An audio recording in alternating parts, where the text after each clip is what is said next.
Hey there, YouTubers. Welcome to the Bisexuality in the Life course. We have some wonderful presenters today, and we're going to be starting off with Kaity Prieto and Victoria Barbosa Olivo. Kaity is an assistant professor of higher education at student affairs at the University of Southern Mississippi. Her research centers on the experiences of LGBT plus students with a focus on bisexual, pansexual, and fluid student communities, while Victoria is a lecturer at UT San Antonio. Her research centers on organizational identity of minority serving institutions and how institutions' radicalized identity impact stakeholders and organizational expectations. So with that, go ahead and take it away, Kaity. Awesome. Thank you so much, Derek, for the introduction. Oh, I'm getting a message that the host disabled participant screen sharing. Is there a way to activate that? I am signed in through my speaker link. There we go. Thank you so much.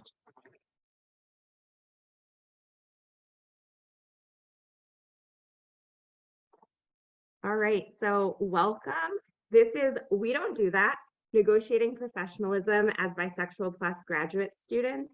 As Derek shared, my name is Kaity Prieto. I use she, her pronouns, and unfortunately my colleague Victoria is ill and unable to join us, but she is very much with us in spirit and very much a collaborator in this work. To give you a quick sense of how our time together will go, I'll start with sharing a little bit about how Victoria and I position ourselves in this research, which is deeply personal to us as bisexual women and recent graduate students ourselves. I'll give you a very brief overview of the study methodology before diving into our findings and connecting that to the larger scope of literature. And then finally, I'll leave us all with some thoughts around implications and directions for future research. So this is a narrative study, and narrative inquiries are always strongly autobiographical. Our positionality as researchers shape the way we think about our research project, from how we go about forming our research questions, collecting data, interacting with our participants, and ultimately how we reach our analyses. So I think that it's important to name a little bit about who I am. I identify as bisexual and queer. I am a cisgender white woman, and as you will see, our study included participants from a wide variety of academic disciplines, geographic regions, racial and ethnic backgrounds, as well as gender identities and definitions of bisexuality. And so there were certainly points of connection, but also meaningful distinctions. Victoria joined our research project as a bisexual, pansexual woman of color. She identifies as a working class Tejana. And so we often had discussions about how we're making sense of our data and interacting with our collaborators in this project, given the multiple identities we bring to the work. Just a quick note on language. We typically leaned into the term bisexual plus as an inclusive term. And as I'm sure all of you here know, there are many incredible, beautiful, and valid identities that fall within under that umbrella. And many of our participants used a range of those. So the purpose of this narrative study was to understand the experiences of bisexual plus graduate students relative to their sexual identities and how they negotiated that identity on campus. Our research questions attuned us to those narratives, but also to the way that systems of power were shaping those students' experiences. And in particular, we were interested how the professional environment of graduate school informed those identity negotiation decisions. And so in terms of what we as a field know about bisexual college students, there's not a whole lot, although the body of work is certainly growing. We know that these students grapple with feelings of invisibility, marginalization, a hostile campus climate, and they often struggle to find resources that are tailored to their needs as folks who are not monosexual. And as a result of that invisibility and limited support, they struggle in terms of their emotional well-being, as well as academic and perhaps, as we speculate, professional outcomes. There's a lot less that we know about bisexual graduate students in particular, as much of this work has focused on undergrads. What we do know tends to come from the broader literature on LGBTQIA+ graduate students. Again, not a ton of that literature either, but it suggests that these students need to navigate notions of respectability and appropriateness within academic contexts. and that they're socialized to enact identity following those professional norms, which tend to be white, middle-class, heterosexual norms. So then there are things that students learn to do to strategically play up or downplay their bisexual identities as a way to survive these academic and professional contexts. The epistemology framing the study was critical post-structuralism, which Victoria and I relate to because it acknowledges the existence of multiple social realities, as well as recognizes that power structures subjectivity, but it also pays mind to how people are able to resist those social forces at the same time that they're constrained by them.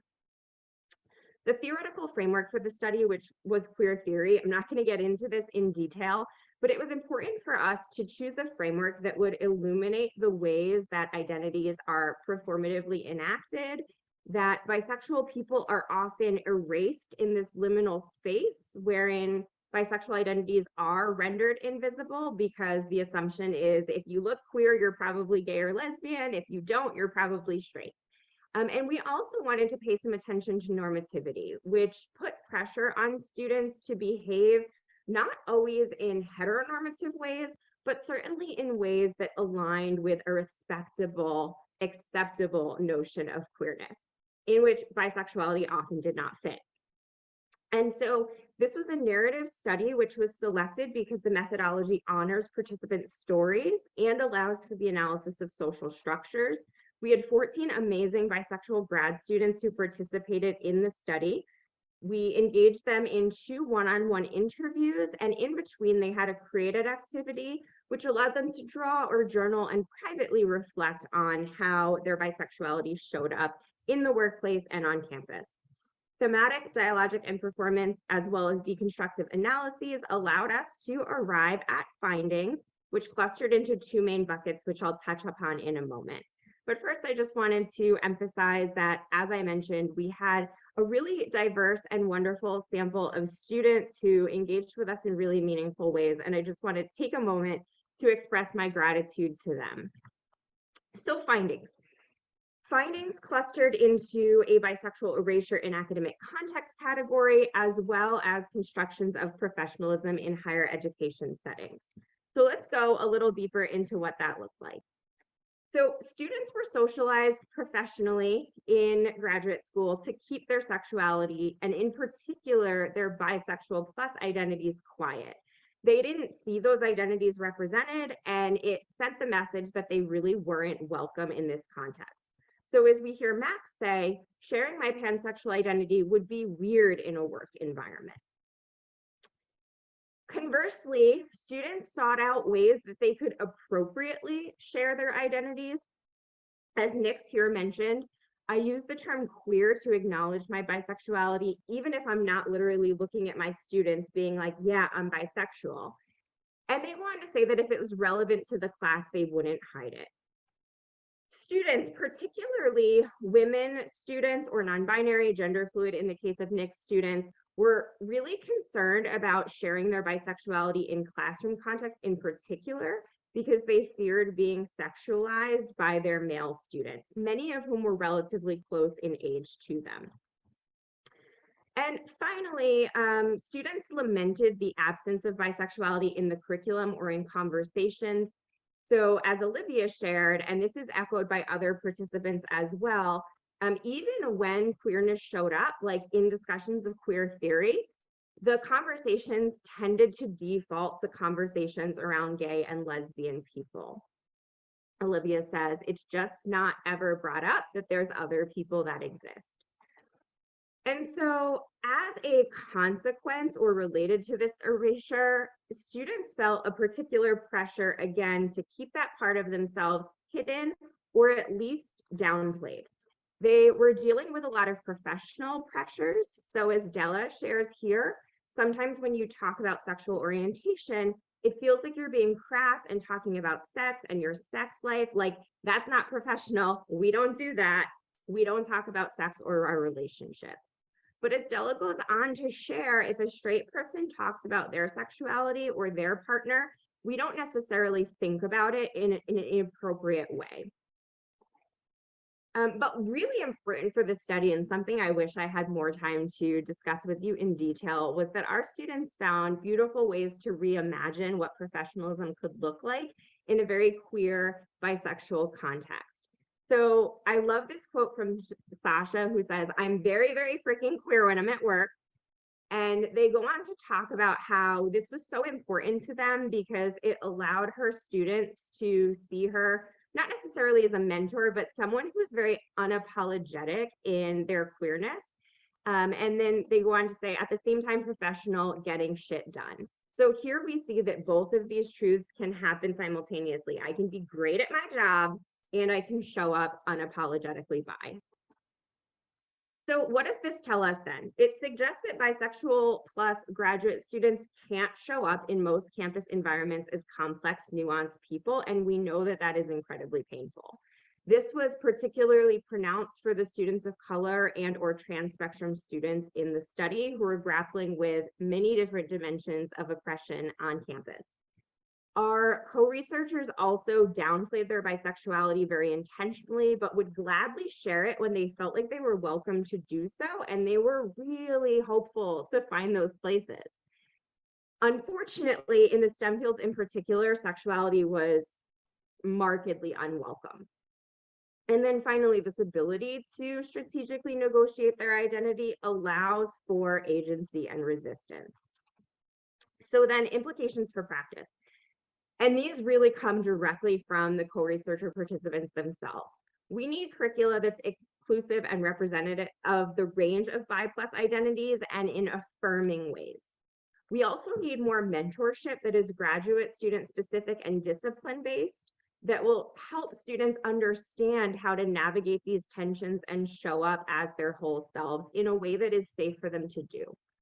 Students were really craving more faculty that were queer, more administrators that were queer that could serve in this mentorship capacity.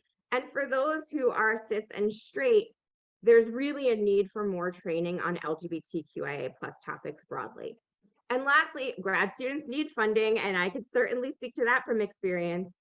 What grad students shared with us is that they really wanted to see strong graduate student unions that could organize not just for social support around marginalized identity, but also for very real material support. And we know from the literature, bisexual plus people are largely economically disadvantaged. And so this funding piece is super critical. And I will just very quickly wrap up with a note for future directions. Theoretically, I'd really love to dig more into this notion of downplaying identity as a resistant strategy, not something couched in shame, but something that's really powerful. And then in terms of research, we see from our participants, we need more work on trans spectrum identities. We had some biracial and multiracial students in the study. That's an identity that Victoria shares that really kind of leaned into this notion of being bi in two different ways. We'd love to see more about that. And then lastly, digging into those disciplinary differences and particularly understanding how queerness shows up in STEM departments. So that's it. I would love to tell you more about the study if you'd like to continue to engage with me or reach out for a copy of the presentation or paper. But thank you so much, and I will stop there. Awesome. Thank you, Katie. I think for the sake of time, if you do have questions for the speaker, we could continue that in the chat. But let's go ahead and continue on with the program. Up next, we have Queer Chrétien Ney, who is a French bisexual activist. Her work focuses on queer theology, LGBT community, and bisexuality. The stage is yours. Thank you. Let me just share my screen. This one, yeah. So, I present something about religious trauma and bi+ community. I don't know how the screen is split, and I cannot see my my screen. Sorry. We see your About Me slide. That is good. Okay. Okay. So yeah, I'm a YouTuber and I'm specialized in Christian queer theology and bisexual activism, and I'm also a scientist, but in an unrelated subject. I'm a geochemistry PhD student. So my presentation will focus on two surveys. One was qualitative with open question and 33 participants, and the other one was quantitative with more open question and closed question and 118 participants. It was online survey that was collected during 2 sessions on my Instagram account, Queer Chrétienne. My presentation will focus heavily on the qualitative survey, which had 3 questions. How did you experience being bi, pan, and a believer? Describe one or more anecdotes in the religious context where being bi or pan had a negative impact. Have you been involved in any attempt to change your sexual orientation or your perception of your sexual orientation, whether it was something you undertook alone, with someone's help, or under duress? If yes, can you describe your experience? This survey will be commented sometime with data that come from the quantitative survey. So in both my survey, my typical profile was the same. It was mainly women who identified as bisexual and biromantic, between 20 and 29 years old, and Catholic, because it was in France, and Catholic are the most numerous in our country. I want to mention that I had a lot of pansexual and biromantic people, and also overlap between romantic and sexual orientation with asexual and aromantic spectrum, and gay, lesbian, and heterosexual or heteromantic spectrum. And also I could identify in the survey some Christian minorities that are very known for being very homophobic, like Catholics, Jehovah's Witness, evangelical Protestants. And regarding trans identity, I had 6% of trans men in the qualitative study, no trans women, 21% of non-binary. And in the quantitative study, I had more trans women, 3%, and also a number of non-binary people, 29%. And I also had one more Christian minority with Latter-day Saints. So I will begin with the positive experiences. That was okay because they were in an inclusive environment, like they had a comprehensive family or liberal community. Some would describe closet as a protection, and I also could identify something that I would call cognitive separation strategy. It's people who would say things like faith, my value, and my God are different from dogma, community, and humans. They also describe looking for theological validation or use feminism as a tool for self-acceptance, or describe leaving the faith and coming back after a while with more acting negative experiences. Ignorance or suppression of bi plus feelings due to religion were the most frequently described and spontaneously described experience. It was 20% in the qualitative study. For instance, this person said religion was part of preventing me from questioning my sexual orientation and being able to see that my friend that I found so talented, beautiful, and charismatic were in crushed. When I asked for specific anecdotes, the most reported negative experience was being exposed to homophobic discourses. They would begin the survey by saying, I did not come out, and said that it was something that protected them, but then came into detail with description of being exposed to homophobic discourses, hate speech. And there were very few description of emotional impact and thoughts. They were very private. Were emphasized in the description of the feelings. I had sentence like I was terrified, or this person said they started talking about homosexuals, saying those people never assumed anyone concerned at the table. And I had also this person who said I also feel bad, sad, humiliated when I hear about homophobic ceremony. So it's very important to say that bi plus people are affected by homophobic discourses, even if it's not specifically biphobic.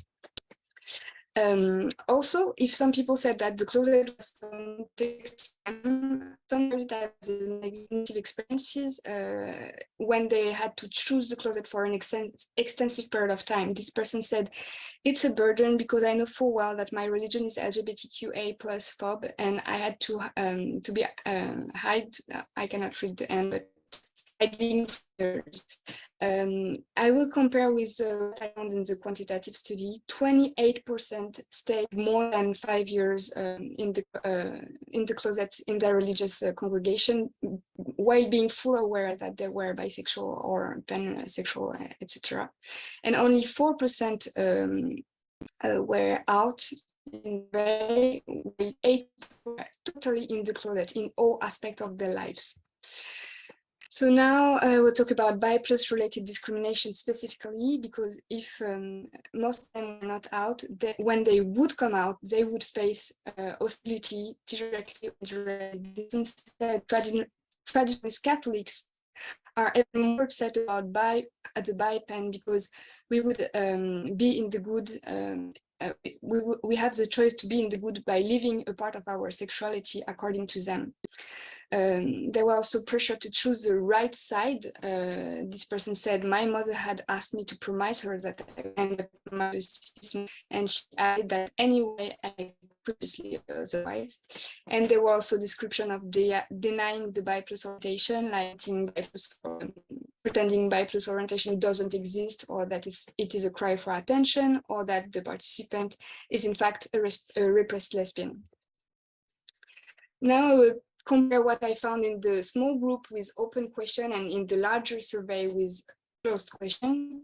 I had some description in the small group of attempt to change orientation by themselves. And when I asked in the larger group, 20% of the participants said that yes, they tried to change their orientation by themselves.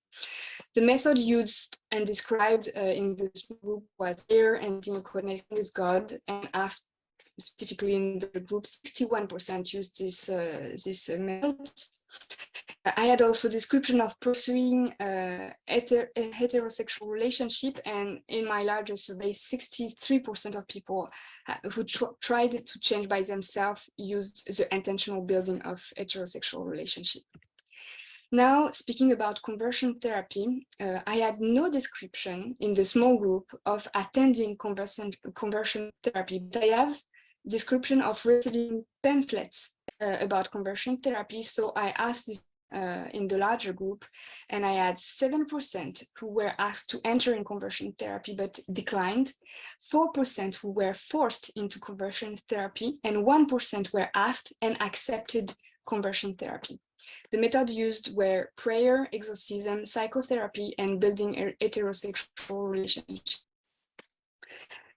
I asked the larger group this question: have you ever been convinced that you had cured your sexual orientation because you were attracted to someone of the opposite gender? And 19% of the participants said yes. I will come back to the smaller group survey with open question. I had some description of psychiatric symptoms like intrusive thoughts, anxiety attack, and anxiety. Like this person who said, I still sometimes have intrusive thoughts like, what if God ever looked at me and judges me? And that makes me feel anxious. And I have to precise that this person began the survey by saying that he lived quite well being bi and pan. I have also this kind of testimony when my bisexuality started to take over emotionally and pushed it anymore. I went through a period of intense anxiety, fear of being seen, and cycles of trying to accept it. That was followed by anxiety attacks and suddenly a return to denial, which was a little more comfortable. So having this kind of testimony, I wanted to be precise, and I asked the biggest group, do you remember experiencing those symptoms due to your orientation? And I asked symptoms that I used to see in a survey and studies about religious trauma. And I had only 10% of the participants who had none of the symptoms typically described in religious trauma during their religious life. And only 20% had no symptoms when they leave after they leave their religion due to be LGBTQIA+. So this means that the effect lasts in the time, even after leaving the religion. We had things like identity confusion, suicidal ideation, dissociation, sexual dysfunction, etc. So in summary, most of the bi+ people of the panel were not out in a religious context. They suffer from chronic exposition to homophobic discourses during extensive period of time when they were trying to fit in. When their orientation is disclosed, they also face biphobic discourses. Conversion therapy and self-effort to change their orientation is concerning, with potential vulnerability due to the heterosexual possibility and the illusion of being cured. And they underestimate their suffering despite self-reporting mental, cognitive, and social adversity when specifically asked. Thank you for your attention.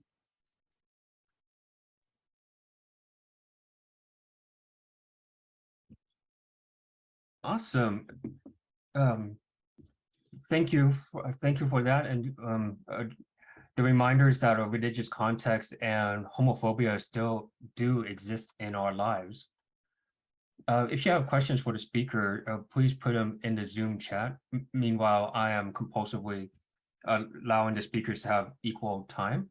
So we're going to move on next to Amber Loomis, who is a proud trans, non-binary, bi+ advocate with experience in advocacy, grassroots organizing, and community-based research. Amber is an organizer with the Sydney Bi+ Network and currently works in policy and research. They are passionate about using anti-oppressive, strengths-based approaches to help build a world where bi+ people can thrive. So the stage is yours, Amber. Thanks so much. I'm just gonna share my screen.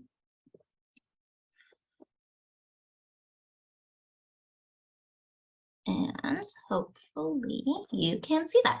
Okay, look, thanks so much for being here. I'm really glad to chat with you today about my research focused on bi+ people and experiences of domestic, family, and sexual violence, or interpersonal violence as a bit of an umbrella term. I am going to take just a moment to introduce myself so that you get a little bit of an understanding of the different lenses that I bring to this work. As Derek said in the intro, I'm really proud to be bi+ and trans, genderqueer. I'm a human rights advocate that's been involved in bi+ community organizing for many years now.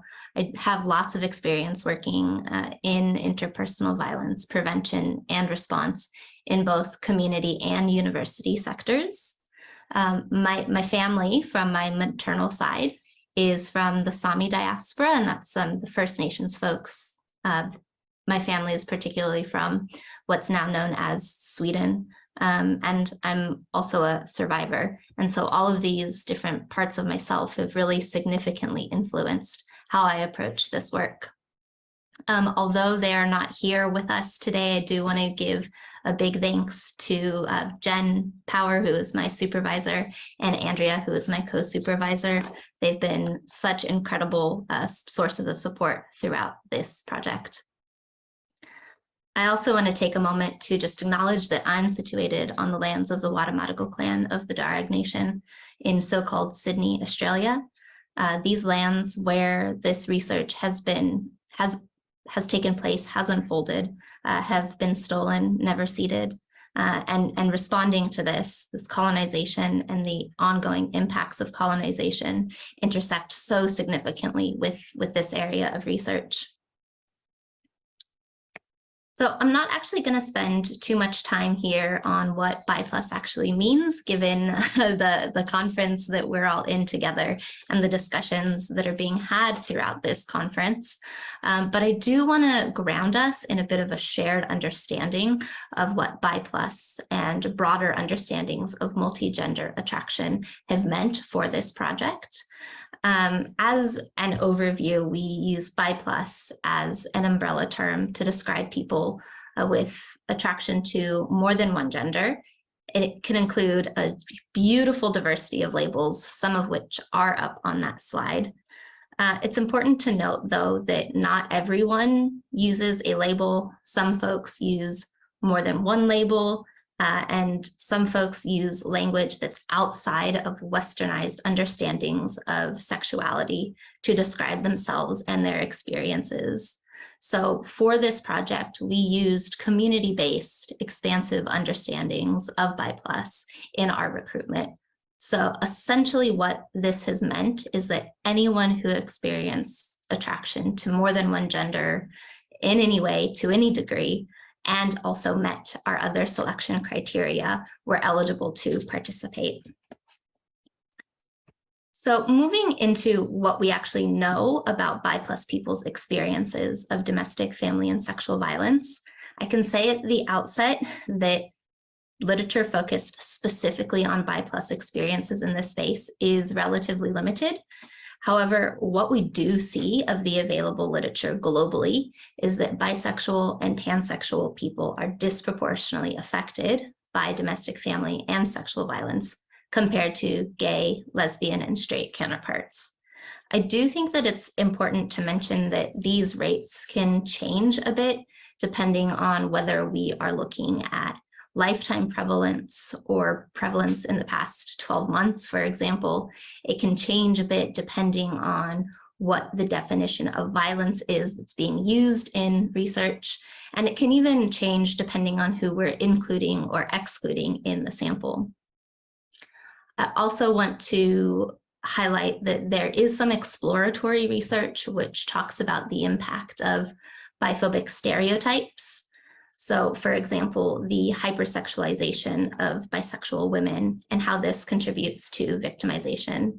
And I just want to make it so incredibly clear that when we're looking at the drivers of violence and the context in which violence happens, we're not problematizing BI+ victims or survivors for being BI+, for being who they are. No one who's experienced violence is ever at fault for that experience. And that recognition is so important when we're going back and we're interrogating the work that's been done, but it's also been really important in positioning how we approach this work. We also know that there are really significant barriers in accessing support services. BI+ people report that mainstream services, as well as LGBTQIA+ specific services, are not meeting their needs. And this is really driven by biphobia and by erasure. So we know that the homogenization of BI+ needs into broader LGBTQIA+ community needs is a significant driver to creating barriers in support service provision. And this is actually something that we see across quite a lot of health areas for BI+ people. The literature also tells us that rates of domestic, family, and sexual violence are underreported, and that's got a really significant impact on this area as well. We see that people may not explicitly use the terminology domestic, family, or sexual violence to describe their experiences.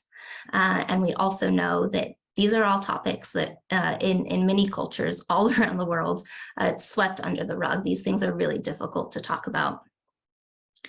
So just reflecting a little bit on the available literature, I want to flag that most of it has been quantitative. And while this is important, of course, this only gives us one lens of understanding these issues. I also want to flag that these samples in the existing literature have primarily been based on gender binaries. They're mostly cis-focused and they're white-dominated. So all of that is to say that there's so much more that we can and need to do in this space to have comprehensive understanding of BI+ experiences. And so that's really where this particular project fits in. In this work, what we're hoping to explore is the stressors that are unique to BI+ people in relation to interpersonal violence. That's breaking away from that homogenization of BI+ needs and experiences into broader LGBTQIA+ understandings. And this is really the area that I'll talk about most when we get to some of the initial findings. But I do want to also mention that the other area that we focused on in this project is the barriers and facilitators that are related to BI+ people accessing both formal and informal interpersonal violence support. So we were interested in looking at not just traditional counseling or crisis services, but the informal sources of support, for example, through community, family, friends. Okay, so I am many things. A graphic designer is not one of them. So this is my attempt to show the research process that we used. And I really want to talk about this in a bit more detail, because I really feel that the process we go through in our research is just as important, if not sometimes more important, than our findings. So what I really want to do is highlight that right up the front, a community-led approach has been integral to this project. We started off with conversations with BI+ community leaders all across the country, and the insights that they've had, their experiences that they've had in community, and feedback on how research here in Australia is done with BI+ people, and the limitations that have happened in that space have really informed the way that we mapped this project out. I also want to actually talk about on the bottom bit of this diagram, the data collection and how we approached the analysis work. And so what we've done is, in our work, we've done qualitative research. We did semi-structured interviews with participants, and we actually did 2 different interviews with folks. So the first interview we did with people focused specifically on their experience. It focused on allowing them to talk about what was important in their story and what they wanted to share with us. And then we sat down and had a second interview with folks. And this second interview allowed people to provide reflections. It provided people an opportunity to add additional insights into what they had shared with us initially. But perhaps more importantly, it allowed them to give us input into the analysis process. So that community-led participatory approach was carried through, not just at the beginning, but all the way through to the analysis portion. We really wanted to make sure that participants still had autonomy over their stories and were able to have direct say into how it was being analyzed and how it was being used. So on that slide, you may have seen that we used narrative analysis, and Kaity kindly has done some of my work for me in also using narrative inquiry. But what I want to say about narrative analysis for our particular project is that we've seen it as being absolutely critical to understanding how people make sense of who they are, their experiences, and what that means in a social context. It's also been able to provide people a platform to tell stories about experiences that are often taboo or silenced. And it's also allowed us an avenue to look at not just what people are saying, but how they're saying it, how they're connecting their own experience to what's happening out in the world, and the language that they're using to describe their stories. So what have people said to us? So this is only a very high level, a very high level overview of some of the things people have said to us. And I'm just going to highlight a few of these comments from participants, starting on the left side of the screen. Women seemed very interested in me, but weren't very interested in what I was interested in. They wanted to impose their politics on me. I think the term in those days was lesbian separatism. With lesbian separatism, they weren't very encouraging of wanting to explore yourself. So if you just happened to be born very feminine, or if you actually enjoyed being very feminine, that wasn't really very popular. So I had a lot of experiences of women trying to tell me what to do. You know, cut your hair, do this, wear these clothes, don't do this, do that. I didn't find that particularly nurturing. In those days, they didn't really like bisexuals in the gay movement. If you had an affair with a girl and then they thought you were going to be with the boys, They were very judgmental. They'd call you straight. That's the social milieu I grew up with. And I think that's sort of relevant to what you're talking about. And then moving over to the right-hand side of the slide, violence. It doesn't have to be, you know, the stereotypical, like physical, really brutal sort of thing. It can be lots of microaggressions that really add up over time. And if I gotta be honest, I think it's actually worse because it's all you know. You can't get out of it, I don't think. I've been hurt many times by people, and it's not always deliberate as well. One sort of, I think, misconception or stereotype of violence is that people are always malicious when they perpetrate violence, but that's not really always the case. And finally, it's sadly at a point where I'm moving away from advocacy and just going to focus on doing my own diversity education because I just can't work with what I call queer infrastructure anymore. I've reached a point where I no longer wish to contribute to advocacy on a volunteer basis and won't take on any new ongoing commitments because of the interpersonal violence I've experienced. 25 years plus is more than enough. And also, we lose too many good people in fairness, including good cisgender gay men and good cisgender lesbians because of this as well. So each of these folks were different genders, different ages, different cultural backgrounds, and even used different ways to describe what being bisexual and pansexual meant to them. But one of the threads that I really saw across all of this was the acknowledgement that our current ideas of what interpersonal violence are, of what domestic violence is, of what family violence is, are really limited. And what we need to do is start expanding what we think violence to be, what we think violent behaviors are, and what it means to be a perpetrator of violence. Another thing that has really stood out in this, and in fact, the participants, when we went back to them and spoke with them in that second interview, they had really reflected on the fact that it's not just biphobia, but monosexism as a structure that influences how they're treated in the world, how they're treated by other people. So where does that leave us? What does this really mean for understanding the stressors unique to bi+ people?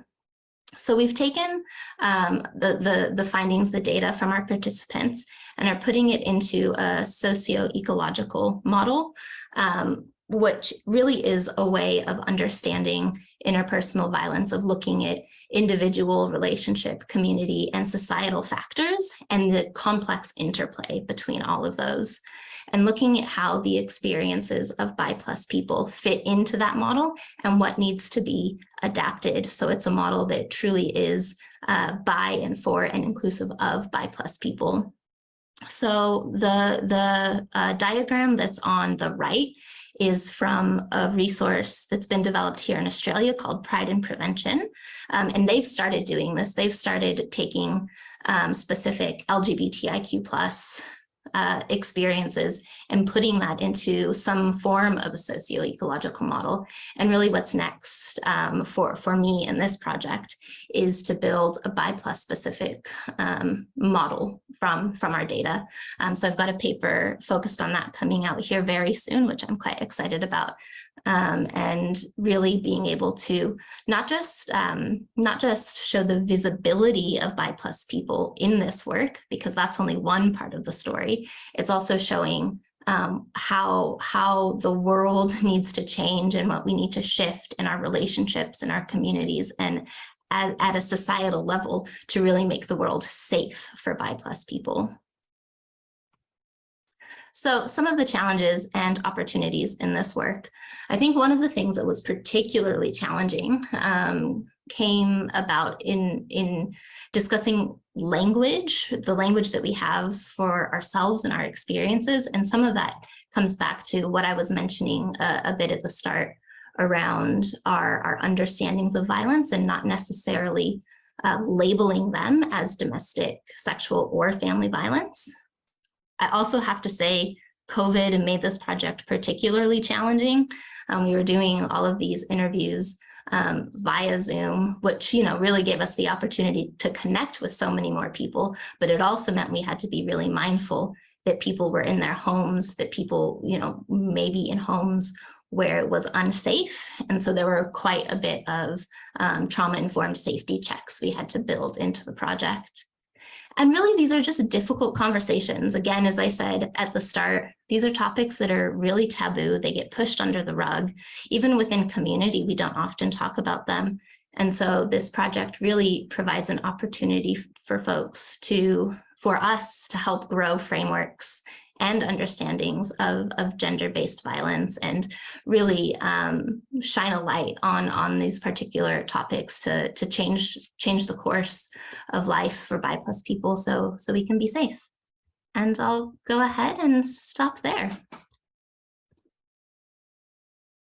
Right. Oh, actually, sorry, I've got one more slide. It's about 10 o'clock here. I'm getting very tired.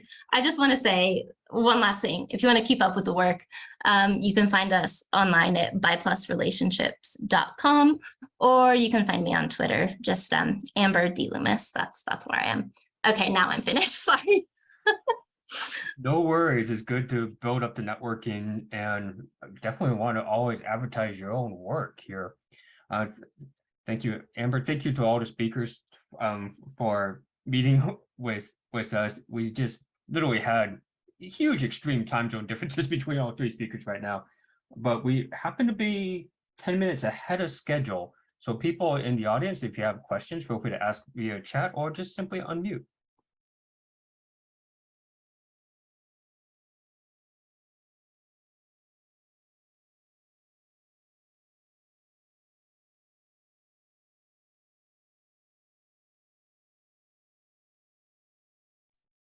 I have a question for the panelists. How do you feel about the minority stress model?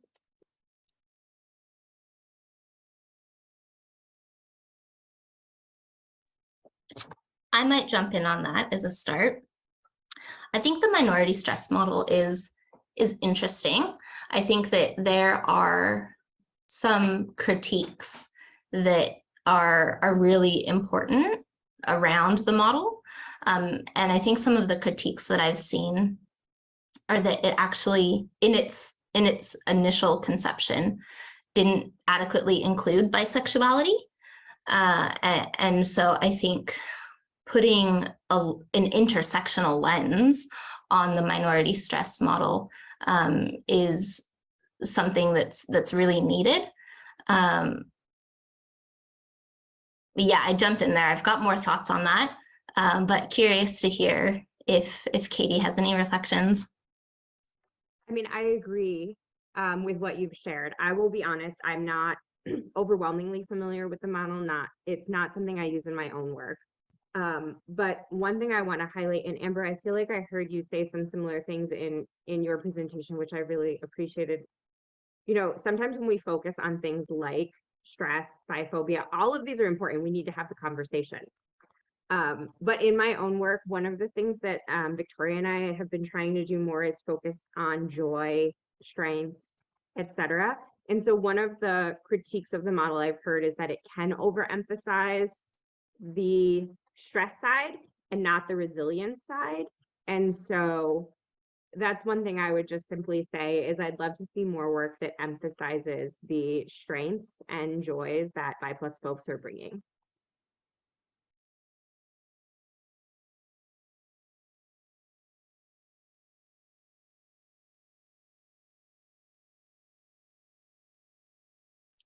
I'm so glad that you said that, because it's something that we've been talking about here in Australia a lot, is that, you know, we get, and particularly those of us who are advocates, given the role of an advocate is so often to talk about the issues and what's needed and our challenges. But that's got such a significant impact in creating an image of bisexuality and what it means for bi+ people. And I know, like, personally, if I only see these really negative depictions of bi+ people, and if I only hear the really horrible parts of being bi+ all the time, that's got a tremendous impact on, you know, mental health, on a whole gamut of things. And so it is really exciting and interesting and important to take that strengths-based approach. So I'm really happy to hear that that's something that you're interested in exploring as well.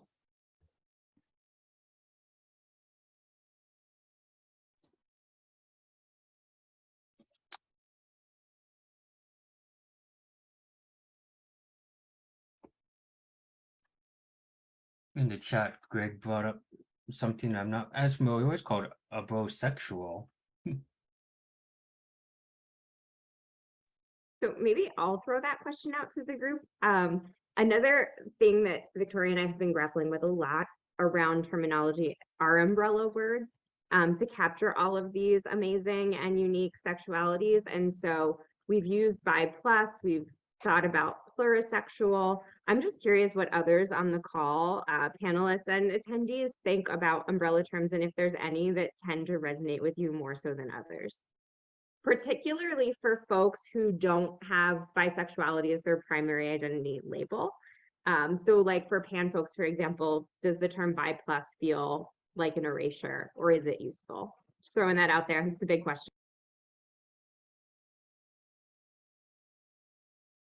I can talk a little bit about how we approached that for the project that I've just presented about. And it was really informed by the conversations that we had with leaders around the country, because that was one of the big ticket items in my mind, was how are we going to frame this?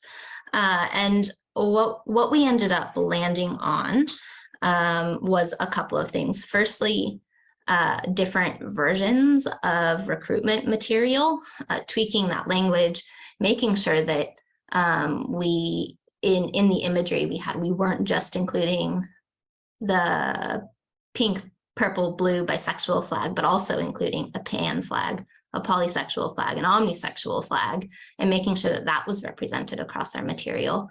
And then, yeah, those different versions of the advertisement, which said bi plus or multi-gender attraction or pan, and really making it clear that the project was open to anyone who used multi-gender attraction to describe themselves in any way.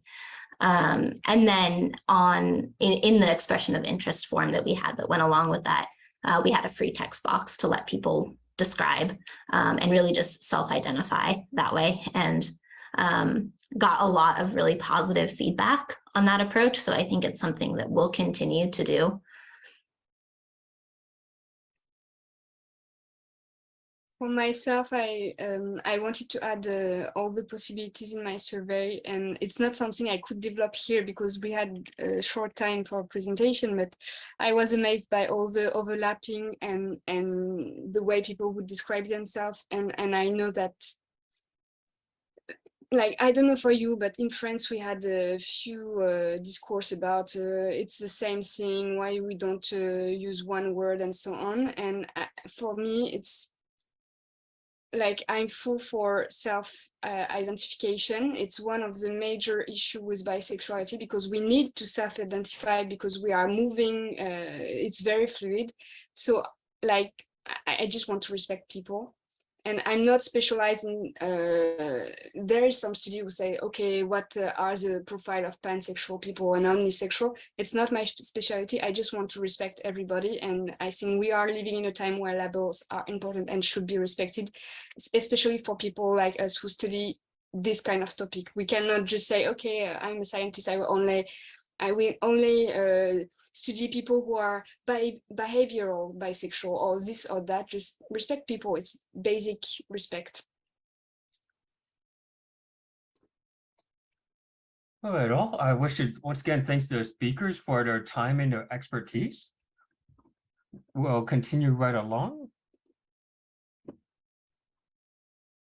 With the program in another session, we have Rosie Nelson talking about the myth of bi plus privilege. So that should be cool. See you there.